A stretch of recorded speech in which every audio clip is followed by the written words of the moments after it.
Hola a todos, ¿qué tal estáis? Hola Fa. Hola Sebas, ¿cómo estás?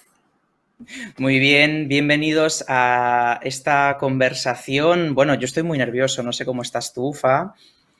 Estoy reprimiendo lo que va a pasar en el siguiente rato.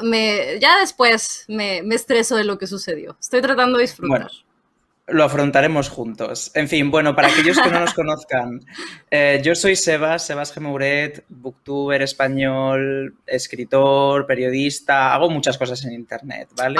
Tal vez ¡Ay! me conozcáis por, tal vez me conozcáis por el canal del coleccionista de mundos. Me Y tenemos a suena. Fa también. Ay, hola, yo soy Fa Orozco. Esta es una presentación, de dos lados del mundo. Es muy emocionante. Nos reunimos dos lectores a celebrar a otro lector y contador de historias. A mí me pueden encontrar en muchas partes del internet, principalmente como Fa Orozco.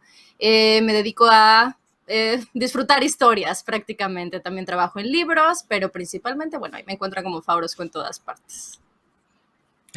Bueno, pero el día de hoy no vamos a estar solo tú y yo, Fa. No sé si te lo han dicho, no sé No, si te lo han contado. no sé si tienes 2 semanas guardando este secreto. El día de hoy compartiremos conversación con un autor, bueno, internacionalmente conocido. Él es John Green. En castellano conoceréis títulos como Bajo la misma estrella, Ciudades de papel, Mil veces hasta siempre.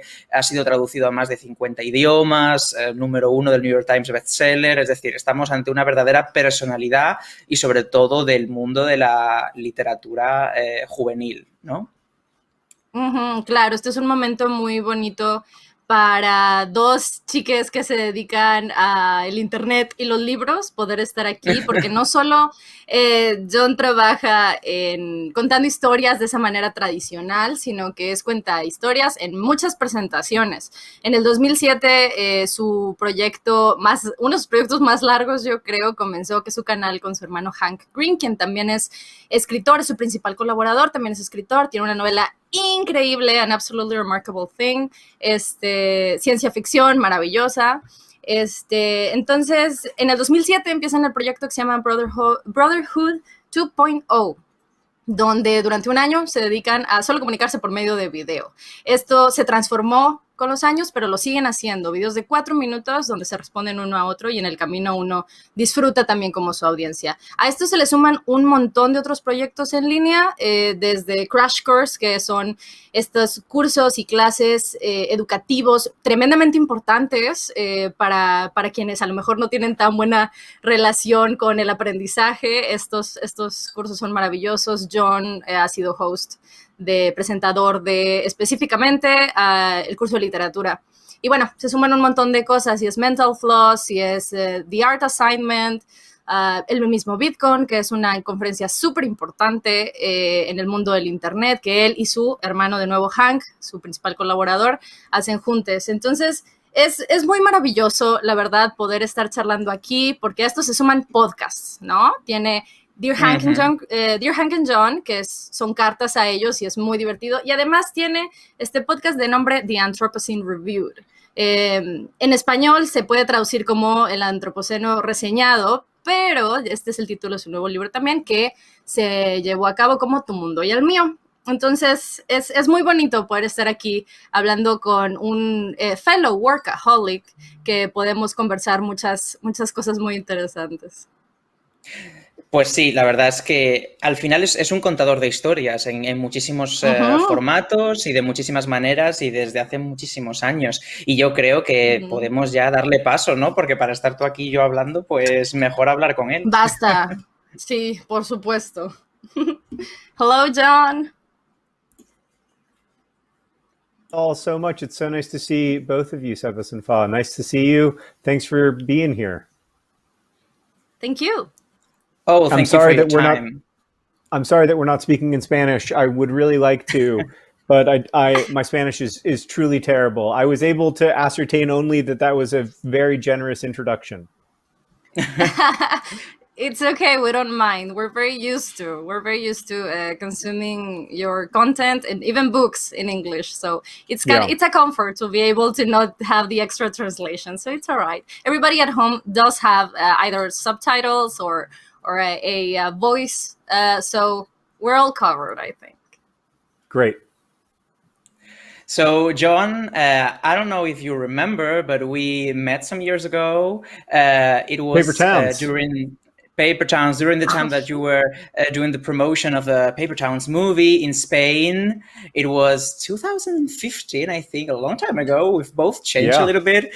And first of all, I want to thank you because I've never had the opportunity to thank you, because that was one of the most acclaimed videos of my channel. It gave me thousands of views and new audience. So first of all, thank you. And I like to use it as a metaphor now that all these years have passed since then, 6 years, of how BookTube was back then, the international community of BookTube, and how it is now, because your books are a huge part of the BookTube community. I'm sure you know that. The impact, of course, of The Fault in Our Stars and all the other publications, your young adult novels, really...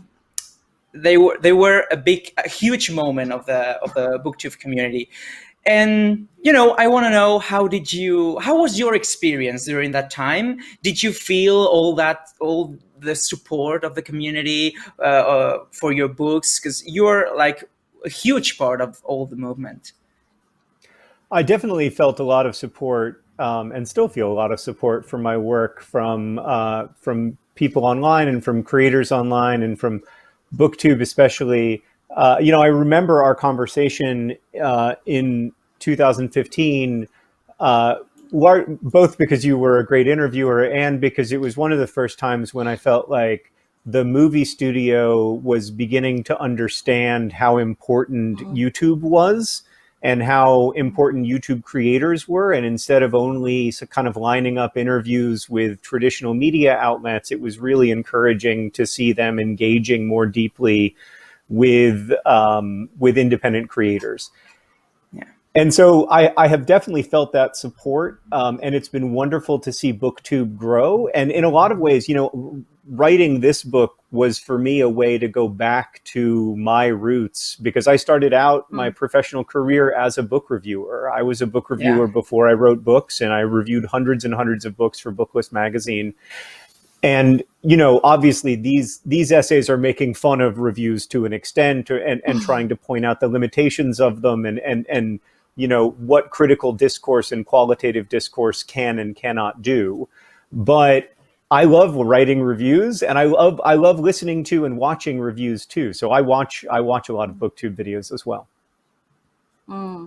Well, yeah, I have a comment a little bit like Sebas, in the sense of I also kind of owe a very huge jump, right, that my role in BookTube had, thanks to one video that it haunts me to this day, because everybody's like, do it again with another book, and I'm like, no, it was so much work, which is a book about the metaphors in The Fault in Our Stars, a video about the metaphors in The Fault in Our Stars. So that always ended up being the #1, and it was a lot of hard work, but I enjoyed it so much. I enjoyed it so much to be able to enjoy to kind of pinpoint metaphors and kind of the fun that you had with that book. Meaning, I have so much time because I need to fill in things, and I've been working for this in this for so long that let's just keep on working in this extra stuff, these metaphors, these things here and there. And I think that's so very enjoyable, not only about that one book, but about the stories that you tell. And maybe this, for people at home that is not very familiar with either the Anthropocene Reviewed or your very iconic Sports with John account, may seem like a jump, but I want to talk about football for one moment, if that's okay. Great. I'd love to. Because like 2 days ago, your Twitter has been on fire because of the cup that is going on, and that's lovely to see. But specifically, I want to talk about football because one of my closest friends Ahmed, we were talking about the Anthropocene Reviewed, the podcast. So we were chatting about that, and he said something that I never fully realized about the stories you tell, but I was like, oh man, he is right. Which is, there's just something about how John talks about sports that I don't care about football, even in a country where our passion for football is so huge, even in Spain as well, right? Not only in Mexico, but I don't care about sports. I don't care about football, but there's just something about the stories that John tells about football that is just makes me cry every time, like breaks my heart, and I don't understand, and I think that's fascinating. And I do agree. I think it's fascinating, and it's not. I believe it's not so much about how you tell these stories, but how you feel sports and how you feel football. So specifically, I would like to ask you, what do you think are those?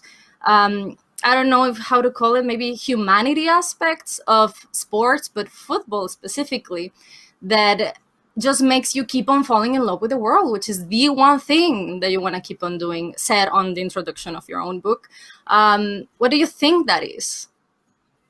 Yeah, I do think we're all looking, or I think we're all looking for things that help us to fall in love with the world, help us to feel deeply connected, help us to feel emotions that maybe we struggle to feel in regular everyday life. And for me, and for many millions of people, maybe billions of people, football is one of the main ways. It's one of the ways that I can cry. I mean, I can cry like when my football team is Liverpool, and when Liverpool won the Champions League in 2019, I was in a bar in New York City with a bunch of strangers. I didn't know anyone there. And after they won, there was a person who was hugging me, and he was crying. He was like sobbing into my shoulder. And I was like, why is this guy crying? And then I realized that I was also crying. And I was like, why am I crying? Right. This is such a weird phenomenon. Like, what other than football can allow me to feel like that kind of connection with someone I don't know? And from, football is also a wonderful unifier. It's a wonderful kind of shared language for people. So, from Sierra Leone to Madrid to anywhere I travel, everyone can talk about football. Everyone wants to talk about Mohamed Salah. Everyone wants to talk about Lionel Messi. And that point of connection for me is really important as well. But as far as telling sports stories, I think that I try to tell them for people who, like you, who don't care about sports. Like, telling sports stories for people who care about sports is a whole different, that's all ESPN does all day, right? Like, there's lots of channels on TV, lots of books that do that. But I want to try to capture what's really moving and human about sports for people who may not understand, may not like have all of that shared background and experience in thinking about sports. So that's why in the book I wanted to write about Jerzy Dudek, who's this Polish goalkeeper who had a really amazing life. And a big part of his amazing life was that for the vast majority of his professional life, he never played. Like, he was a Real Madrid player for like 7 years and never played once. Like, it's an amazing story of a guy who kind of rose to prominence for basically one day. Like, he had one magical day. And I just love stories like that. So I want to always try to tell human stories, not sports stories. I don't want to tell human stories if I'm talking about board games, or if I'm talking about writing novels, or if I'm talking about sports. I think that's lovely. And I'm happy you mentioned Jerzy Dudek, because we were going to jump to that eventually. So let's do it. Something very interesting about the Anthropocene Reviewed, and even prior, it comes from Blog Brothers. To me, as someone who has consumed the story and listened to the story, is that specifically You Never Walk Alone and Jerzy Dudek is something that we have seen transformed, right? We can see it back into a 4-minute video to Hank and to the rest of the people who enjoy Blog Brothers, and then maybe into an 18-minute episode in the podcast of the Anthropocene Reviewed, and then 2 chapters in the book.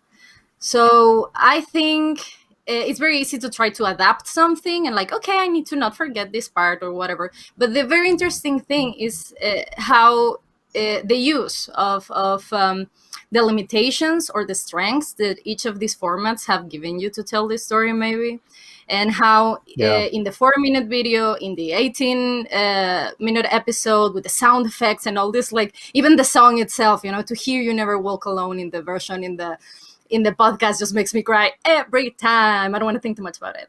And then the book, right? The stories, how that changes. So how do you come up?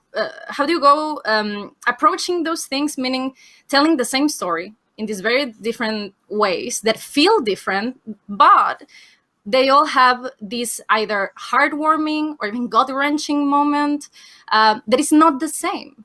Like the use of these formats, writing in these different formats. Yeah, that's a really interesting question. And it's something I think about a lot because I write a 4-minute video every Tuesday. I write an episode of the podcast every month or two. And then I write a book, which is a completely separate kind of thing for me. But they all do interweave and intertwine in all kinds of ways. Like usually when I write something, I'm not sure if this is true for you guys, but usually when I write something, I'm done. Like, I don't ever think about it again. I don't ever it's over. And the moment the moment the video goes up or the moment the book comes out or whatever, I don't think about that story anymore. But there are a few stories that do stay with me and that I find myself wanting to retell. So the Jerzy Dudek one is a good example of like, I made a Vlogbrothers video about this incredibly weird choice that this goalkeeper made in the most important moment of his professional life to not save penalties the way he had always saved them. And at the time it was about one thing, but then I kept thinking about the story and I kept writing about it and it became about something else. It became about this astonishing human capacity we have to reinvent ourselves. It became about the capacity that, you know, we have, like the fact that we don't know what the future holds for us. And that's scary, but it's also wonderful. It's wonderful that we have amazing moments in front of us and we cannot possibly know what they are. And so the story became about that. And then as my understanding of the story shifted, the way that I wanted to write about it changed. So for me, format is a response to trying to understand what the story is about. Like, why do I keep thinking about Jerzy Dudek 15 years after he won the European Cup? I don't keep thinking about lots of better players who played for Liverpool in that era. So what is it about, I keep coming back to about Jerzy Dudek. And so for me, that's a way to go back to a story in a new, fresh way. And really, like, that's true for my novels too. Like when I was writing The Fault in Our Stars, I tried to write it for like 10 years before I finally found a way into it. And it was just the story that kind of like wouldn't stop being at the front of my mind. And so that's what I try to pay attention to when I'm writing. Yeah, you know, everyone is going to say about this book that, oh my God, here it is, John Green's new book, which it's true, it is your new book, but at the same time, it has nothing to do with your other young adult novels. So first I want to know if for you, this is like a separate publication from your collection, if this book can fit on the same shelf next to Turtles All the Way Down, The Fault in Our Stars, Paper Towns, or if it was conceived as something different, which I think it was. Yeah, it was definitely conceived as something different. And I mean, I'm still the same person. I'm still the same writer. I'm still, so I'm sure that I'm using a lot of the ways that I've used in the past to try to, create ideas inside of other people's minds with words. But I did want to do something different. I wanted to write as myself for the first time. I've never written about myself in any kind of formal way. I've written about myself, I guess, on Vlogbrothers and in other formats, but I've never written about myself in the kind of rigorous way that I try to write books. In a focused, concentrated, long-term way. And so that's the first difference. And then, the second difference is that as a result of trying to write about myself, on some level, I was also probably writing for myself, which I've definitely never done before. You know, even when my first book came out, I thought of by then I was like 26 or 27 years old. And so I thought of myself as very different from the characters in the book and the kinds of things that they were concerned about, and even different from the readers of the book, you know. And that is less the case here. Like here, I was writing partly for myself, partly to try to write myself back into hope, to try to write myself back toward wonder, because I was having a really difficult time, I think, when I started the book. I was struggling against despair. And I wanted to write nonfiction. I wanted to write a true story. I wanted to write a series of true stories that would help me be hopeful about human life. And so that was a very different exercise for me than writing a novel. And between those two exercises, what do you think it was more cathartic for yourself? As in having built a whole world and this whole story where you can decide where to show a little bit about yourself, but you're protected, right? Because like maybe you can show a little bit because we cannot invent the whole thing, right? Like we are what we write, and our feelings are there as well. We're not the characters, but we are that. Maybe that, and to have this story at the end and feel that like this sense of that you have completed something, or having written these short essays, short stories about from yourself, from your point of view. What do you think it was more cathartic? It's very interesting the way you phrase that, to say that like when you're writing fiction, you're protected in a way.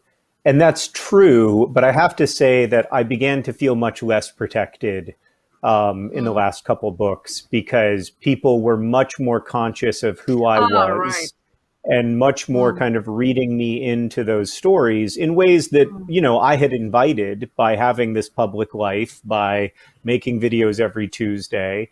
And so I began to feel like it wasn't a shield in the way that it once had been for me, that writing fiction was no longer a break from the world, which is what I always loved about it, right? Like, the terrible thing about being a person is that you're stuck for the whole time inside of one body, living one life in one place, with one consciousness that you can never get out of. And that can feel quite claustrophobic to me.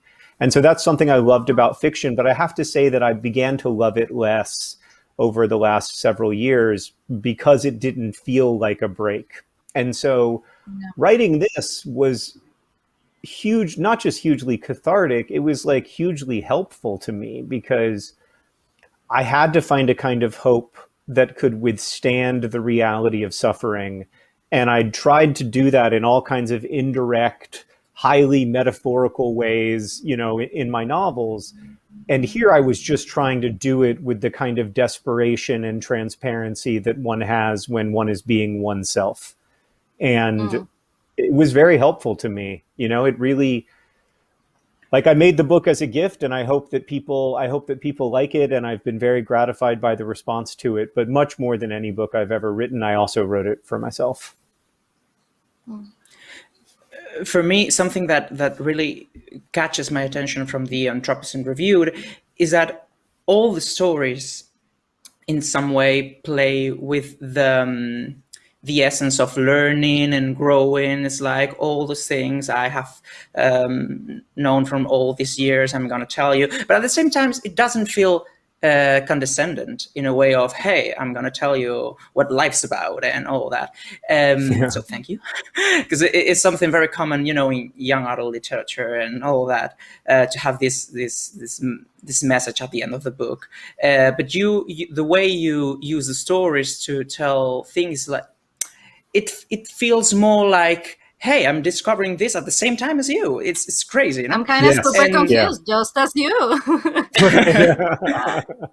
And I really want to know if it's something you do intentionally, or does it come up spontaneously in your stories?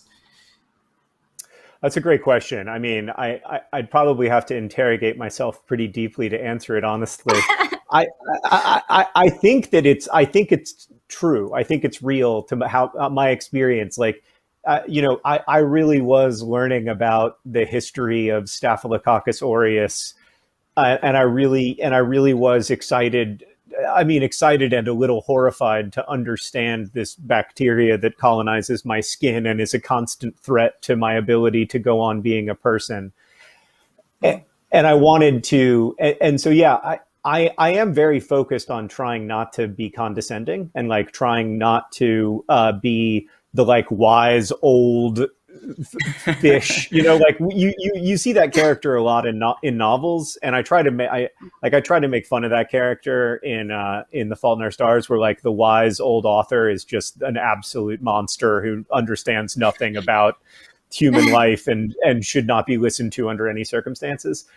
But like we like to put these wise characters into our books because they can be like the secret voice of the author, you know? But sometimes I agree, it can come across as kind of condescending, or like also like as if I don't understand the water we're swimming in. I don't understand the internet. I don't understand like whether or not all of this stuff is good or bad. And I wanted to acknowledge that. Like I truly did want to be as confused about the complexity of the world as I am, you know? And so I wanted to like share stuff that I was learning and stuff that I thought would be helpful for other people to learn, but while also acknowledging that I am not an authority and I have no idea what's going on in the wider world. I don't even really understand what's going on inside of myself, you know?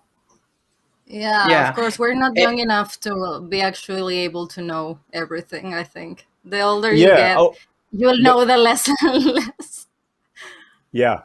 But so did you in some way were thinking about, you know, young readers? I mean, you know, all your novels are labeled as young adult, but at the same time, you know, while you wrote this book, The Anthropocene Reviewed, were they in your mind or not at all?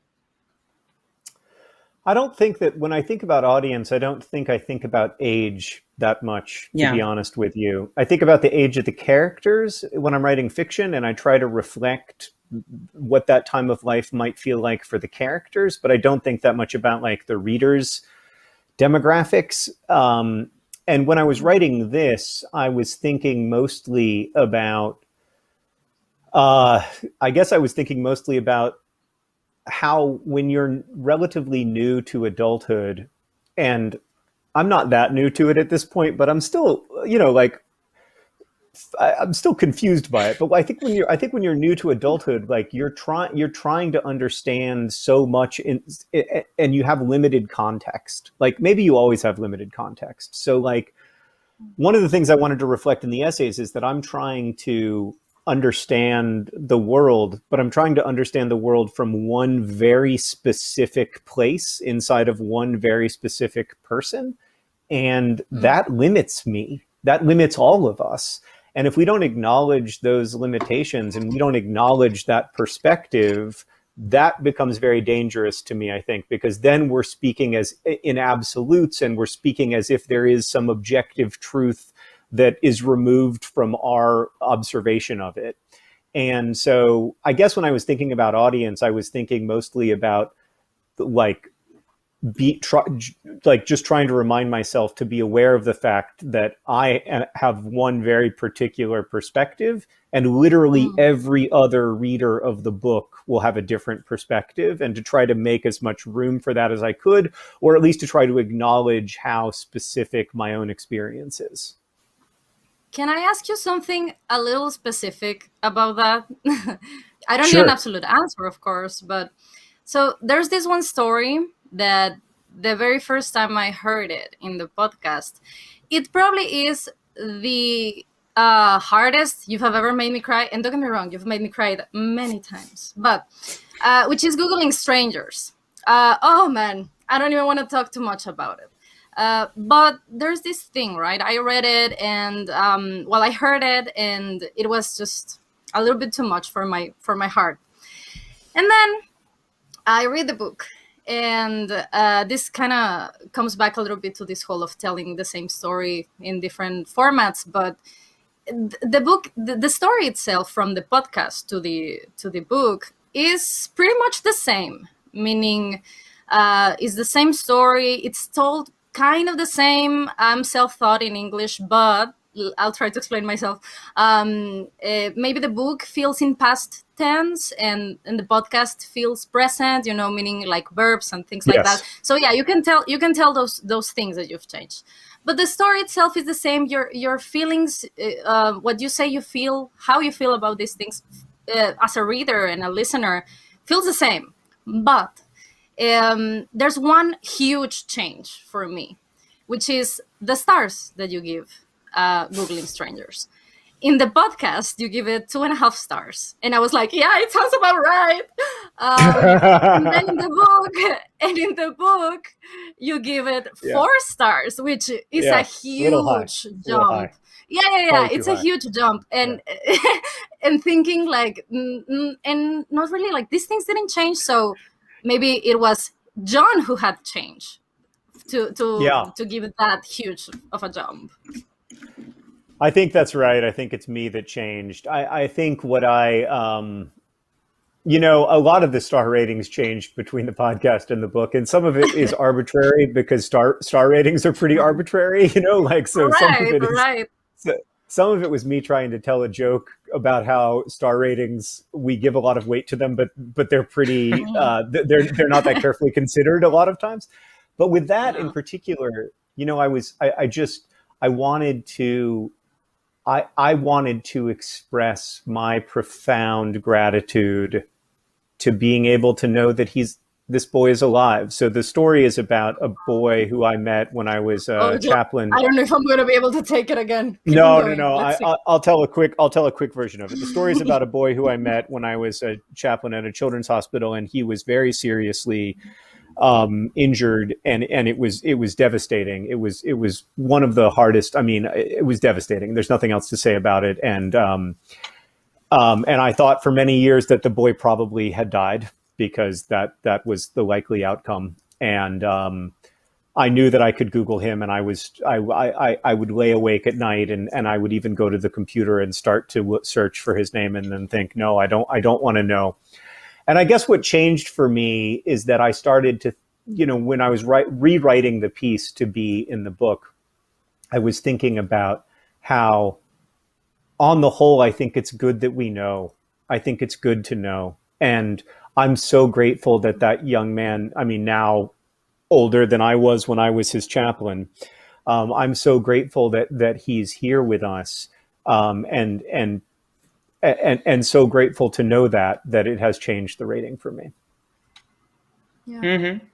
And how do you feel about the fact that this book is going to be ranked everywhere in a scale of 1 to 5 stars? I mean, it's so weird. I mean, I knew it in the abstract. Like, I thought about it a lot as I was writing the book. I was like, oh man, people are gonna make a lot of jokes in their Goodreads reviews. For me, is the ultimate performance, because this book is kind of a manifest against star reviews. Right? So I really want to rank it now. Well, I mean, so interestingly, it is by far my highest rated book on Goodreads and anywhere else where you search, where you could find 5-star reviews. And I find that fascinating and weird, and it makes me happy, but it shouldn't make me happy, because star ratings shouldn't matter very much, but they do matter. And I guess that's part of why I wanted to write them in the book, was because I was thinking about how weird it is that this system of evaluating experiences, of ranking them on a scale of 1 to 5 stars, has become so powerful just in the last 20 years. It didn't really exist at scale until the rise of the internet. And it's become so powerful that now, I go and look at the reviews of a restaurant, and if it's a 3.5-star restaurant, I get nervous. I feel like maybe we shouldn't go. And I do the same. Even though I make fun of star ratings in the book, they matter. They matter a lot. They matter a lot to a book's sales. They matter a lot.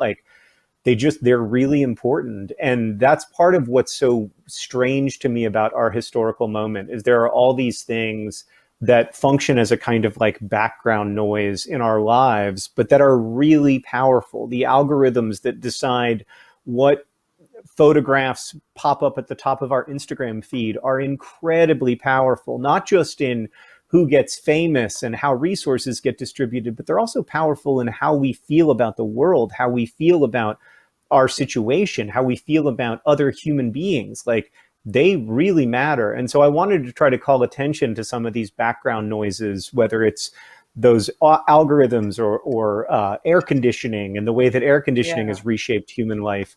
And in so, some yeah, ways, it is. It's kind of dehumanizing, no? In some ways. Yeah. To some people's work to rank, It is. I understand why we have to do it, right? Like, I understand why there's value in it, because we do need to have discussions about what constitutes a good book or a good restaurant or a good public restroom. I mean, like, I think that my life is better if I know which public restroom is better than the other, like, that's a good thing to know.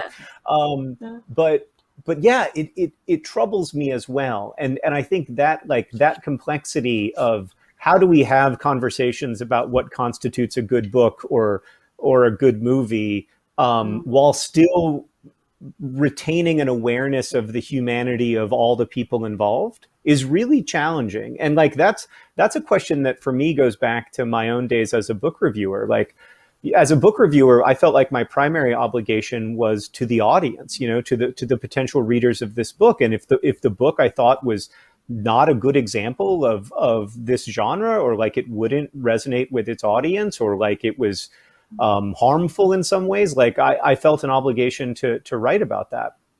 But at the same time, I would think like, gosh, this is a real person who's going to read this, this is a real person who wrote this book and they worked hard on it. And I don't think it's good, but I might be wrong. Like, I think part of it for me is being aware that I might be wrong. Like, I'm often wrong. And so bringing that awareness to qualitative analysis, I think, is important too.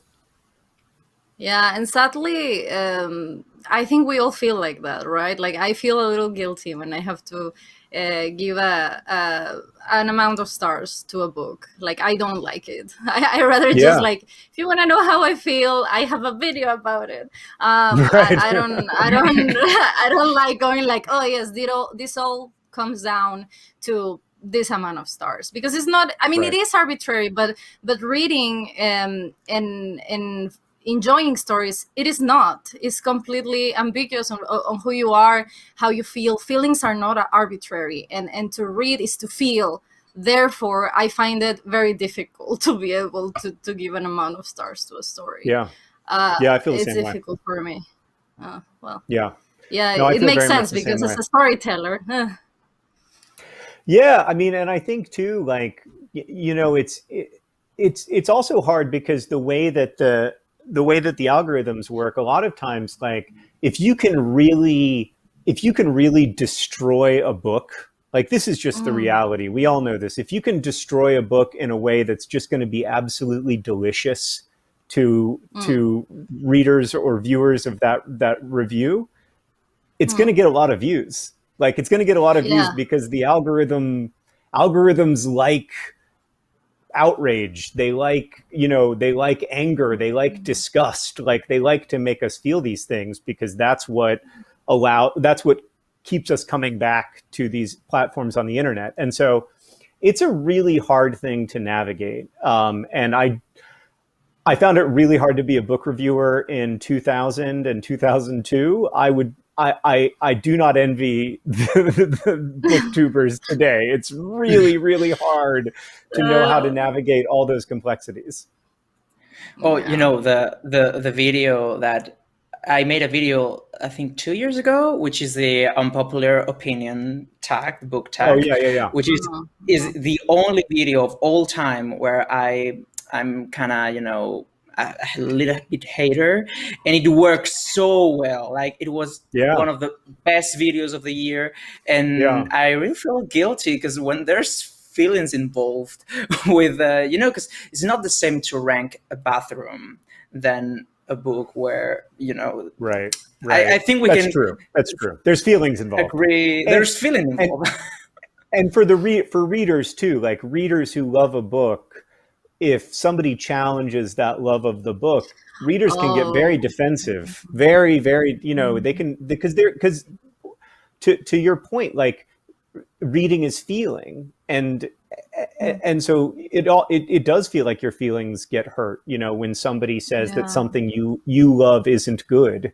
What I wish for all of us is the ability to, and I need to work on this in my own life in a big way, but the ability to make space for other people while also living in accordance with my own values and my own worldview. And that's a problem in qualitative analysis, but it's also a problem in a lot of other parts of my life. So. And I think these feelings of, being so aware of other people's feelings come with age and maturity, of course, and building your own life. And maybe in your case, like becoming a father and all these things really have a lot to do in caring about other people's feelings. And sometimes I wonder, is it just growing up and maturing? Or does it have, or is it mostly about our environments, right? Like how different would have your maturity journey would have been if you maybe would have listened and moved to LA when it was a thing for you to work on these movies, for instance? Yeah, my life would be very different. And I think my worldview would be different. My values would be different. And,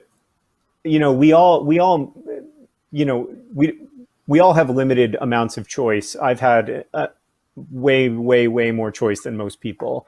But the big choice in my professional life was exactly that, was that I could have moved to LA after the Fault in Our Stars movie was successful, and I could have done that. And I don't think I would have been good at it, but it's you don't have to be that good to make a lot of money. For a variety of reasons, I didn't want to do that, and I think, I wanted to try to write another novel, and that book became Turtles All the Way Down. It took a long, long time to write, but I eventually got there.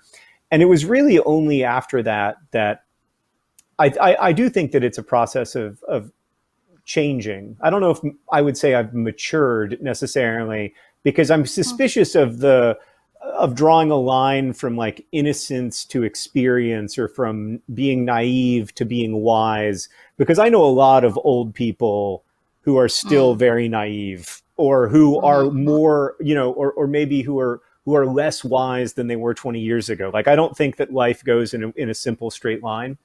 Yeah. But I do think that the way what I wanted to write did change, and what I wanted to write became that I wanted to write directly. I wanted to write without artifice. I wanted to write directly to people about stuff that I care about, and try to communicate why I care and why I think ultimately humanity is good news. Like, yes, we are a source of immense destruction. Yes, we have caused a lot of suffering.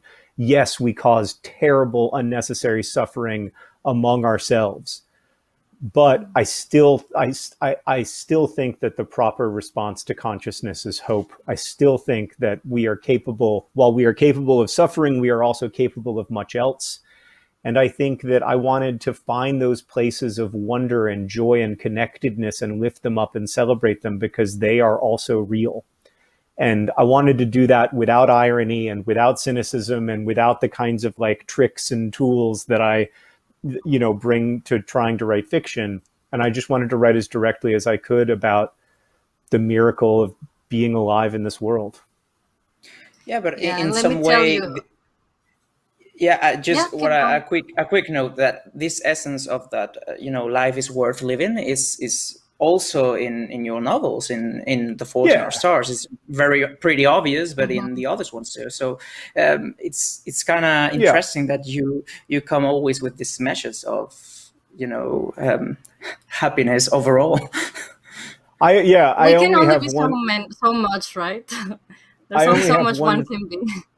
Yeah, I only have one theme, in my work, really.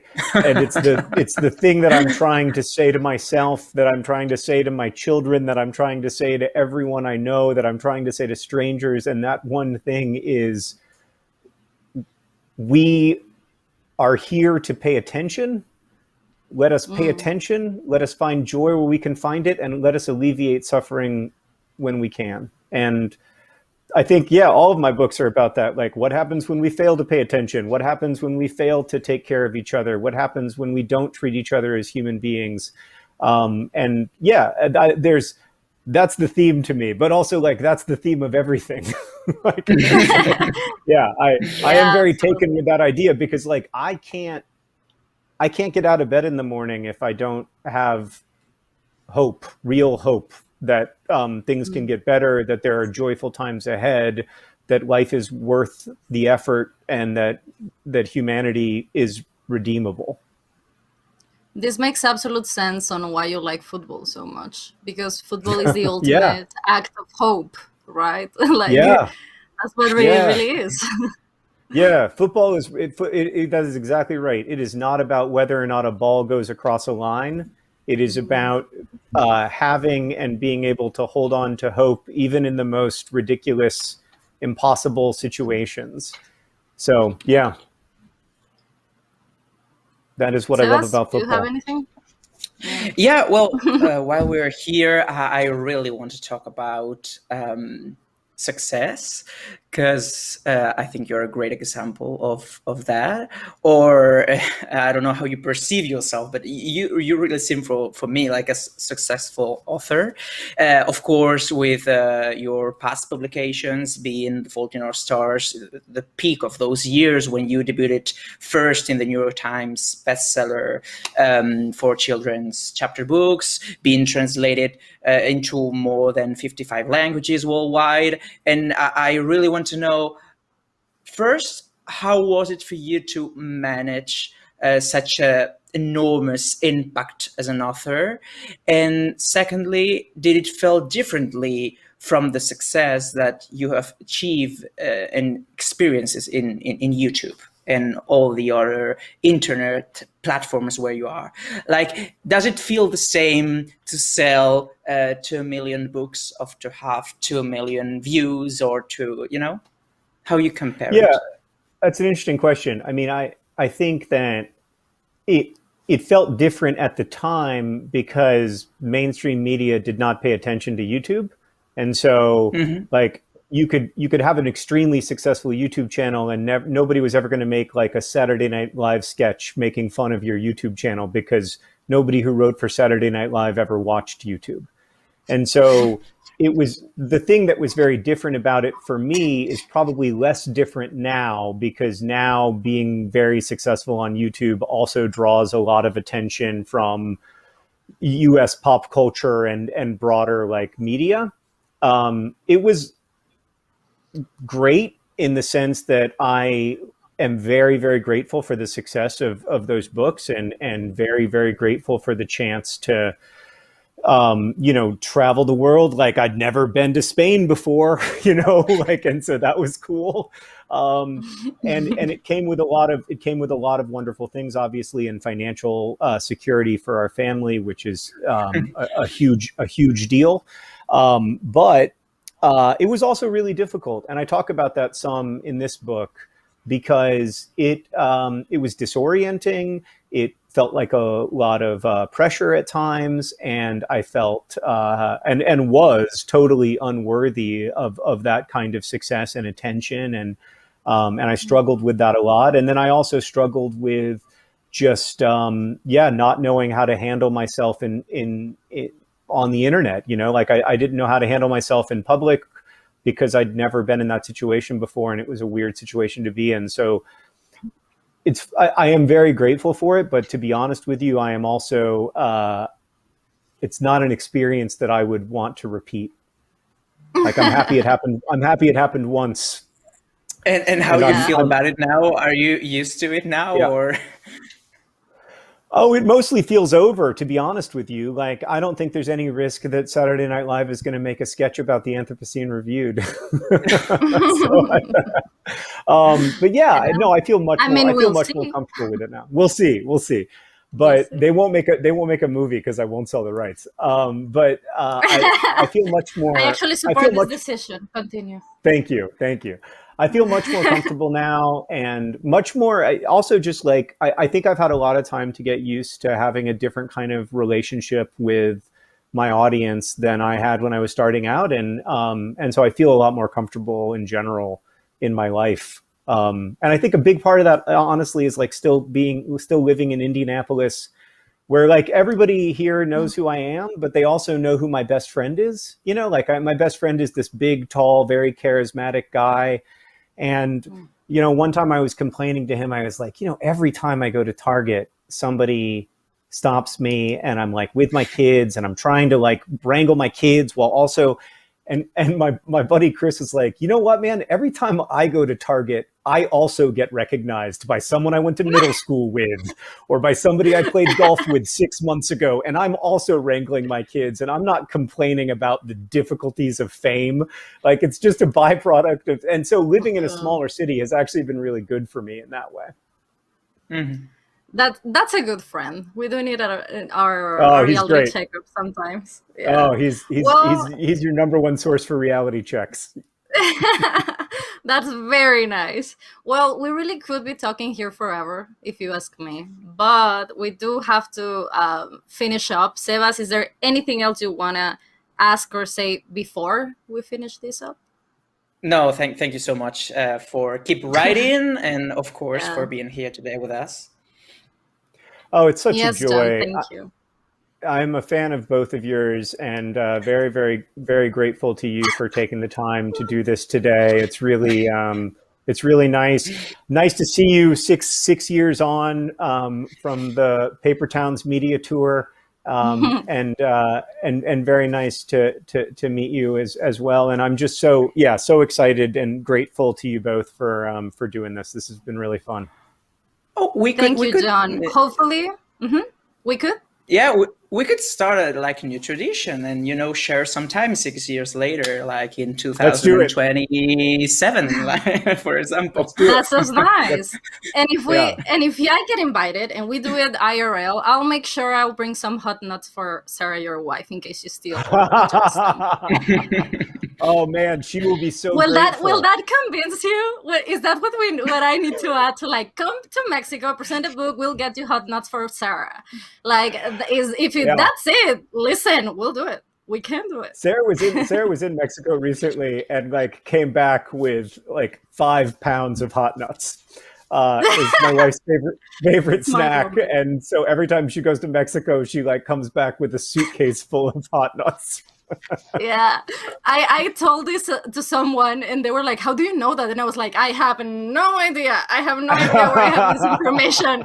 I don't know, but I just know it. And listen, I'm gonna go with it. I'll get Sarah hot nuts because I also love her work, both her book, the art assignment, the whole thing. So say hi to her as well. Thank you. I will. She really I will. is. And thank you again. It's been such a pleasure, and I look forward to doing it again in 2027, if not sooner. Okay, let's try sooner. Thank you. Thank you. Bye. Y Bye. para todos los que nos escuchan desde España, México, Latinoamérica en general, recuerden Tu mundo y el mío, el nuevo libro de John Green, una nueva oportunidad única para conocerlo desde una nueva perspectiva, ¿no? Como contador de historias, pero con un proyecto más personal. ¿Verdad, Fa? Muy, la verdad, creemos que lo van a disfrutar mucho conocer esta otra faceta de John, que ya la conocemos por medio de videos, pero si ustedes solo conocen sus historias escritas, lo van a disfrutar. Denle una oportunidad, al final del día eso es lo único que necesitan las historias, una oportunidad.